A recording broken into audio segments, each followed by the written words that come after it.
The new Call of Duty has generated a lot of controversy recently. Microtransaction-based matchmaking, inauthentic weapons, and, the most contentious for me, the ability to completely customize the appearance of one's character in multiplayer.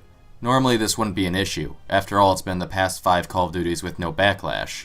The problem is the new Call of Duty is based in World War II, not the fictional conflicts of the games in previous years. The premise of a black female Nazi soldier is goofy to begin with, and this liberty in customization has been called out as silly since its unveil a few months ago by many gaming publications, but not what I think it really is, which is not only disingenuous, but disrespectful. Everyone knows the Nazis committed heinous crimes to the non-Aryan cultures they conquered. Everyone knows the Holocaust claimed the lives of over 6 million Jewish people. However, many don't know that this is only a fraction of the non-combatants the Nazis would slaughter. Did you know, in addition to the Jews, the Nazis would kill another 5 million at death camps, including Slavs, homosexuals, Romas, Poles, blacks, and more? Did you know the atrocities don't stop there? Outside of the Holocaust, the Nazis would kill another 9 million civilians. This ranged from political opponents being shot, to protesters being guillotined, to even massacring all 642 residents of a French village for supposedly supporting the French resistance. Overall, the Nazis killed over 20 million non-military personnel. The committed crimes may even be just a fraction of what the Nazis had intended, with plans being made to relocate and exterminate the native population of Eastern Europe. I bring all of this up because, ought to all this, the story of World War II transforms from a political, imperial, and economic war of mass conscription, such as World War I, to a story of good versus evil. Major nations set aside their differences to fight 2 evil empires, and over 20 million Allied soldiers would die fighting the forces of the Third Reich and the Empire of the Rising Sun. The inhabitants of lands conquered by the Nazis and Japanese were subjected to such atrocities that the Allied soldiers that liberated these lands were often viewed as heroes by the residents. The Allies certainly did commit some war crimes, but not even remotely to the degree of the Germans and the Japanese. In modern day, many that highly opposed wars in Afghanistan, the Falklands, and the like considered Allied military intervention in World War II to be necessary, at least to some degree. So, it seems completely asinine and flippant to treat everything I just said with such frivolity by putting black Nazis into your game. People that were actually sterilized by the Nazis in real life are now part of their army in Call of Duty. Does anyone else feel that this is offensive to the millions of Allied soldiers that died to stop the atrocities of the Nazis, for Sledgehammer to blatantly disregard the cause people gave their lives for? I genuinely don't know why no gaming outlets have stated this yet. Maybe they don't want to appear insensitive, but major publications shouldn't have to tiptoe around the concept of not having race diversity in a game when the subject in question is one of the most evil, racist empires that's ever existed on the face of the earth. The fact is, people died to stop this empire. Showing complete irreverence to the principles they gave their lives for, just so you can include a minor customization feature in your game, is about as impudent as one can get. Would anyone have cared if they couldn't play as anything other than a white male for the Nazi German army? No World War II game that I'm aware of has ever had its reception deteriorate because the player couldn't play as every race they wanted to regardless of context. Imagine if a complaint for the recent Vietnam War shooter Rising Storm 2 had been, "I didn't like the game because when playing as a Viet Cong I could only play as a Vietnamese man." People would have laughed at the commentator for trying to force racial diversity into a historical setting and try to shoehorn in a feature that no one was asking for.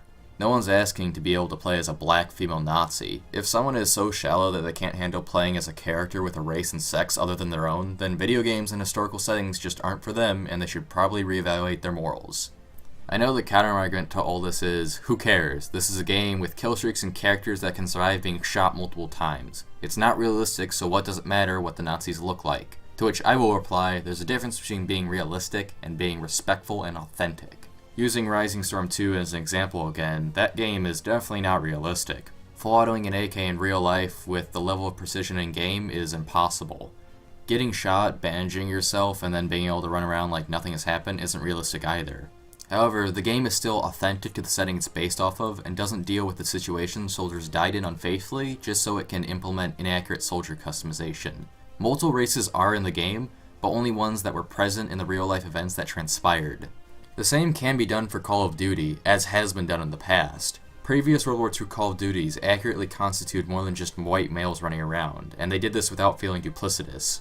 Having the empire that subjected everyone they deemed inferior to them comprised of non-Aryans, though, was something the old Call of Duties restrained from. The World War II Call of Duties indisputably were never realistic, but they always held a healthy deference for the lives and the conflict they were based off of. One of the main draws for the original Call of Duty was that in a time where games had the player running around through a level alone, killing dozens of enemies by themselves, Call of Duty had multiple vulnerable friendlies with the player. It was to draw you in, to capture the feeling of being a soldier in the most massive war humanity's ever fought, and for the most part they succeed without being even remotely realistic. I imagine this feeling of camaraderie would have been nullified somewhat if the Soviets, Americans, Brits, Germans, and Japanese didn't look authentic. My statements thus far still really don't answer the question, why should I care? It's not realistic. Because this is history. It's not just a shooter, it's a shooter based in a conflict where over 70 million people died.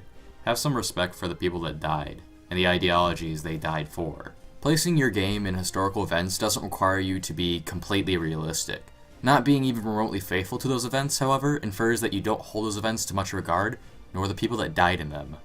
That's really all I have to say about this topic. I don't think Sledgehammer Games is trying to pander to some SJW crowd or whatever, but rather just include a feature that was in previous Call of Duty games without completely thinking through the ramifications. Funny enough though, the trailers for the single-player campaign haven't shown a single non-white character, with Sledgehammer claiming to be aiming for authenticity there. Different priorities for the single-player, I guess. I didn't want to make this video, and I really don't like getting political, but I felt obligated to do this sought to the lack of any articles or videos surfacing from any mainstream gaming sites. Leave a comment on your thoughts on this subject, or just post your go-to derogatory term and dislike the video. Either way, have a good day.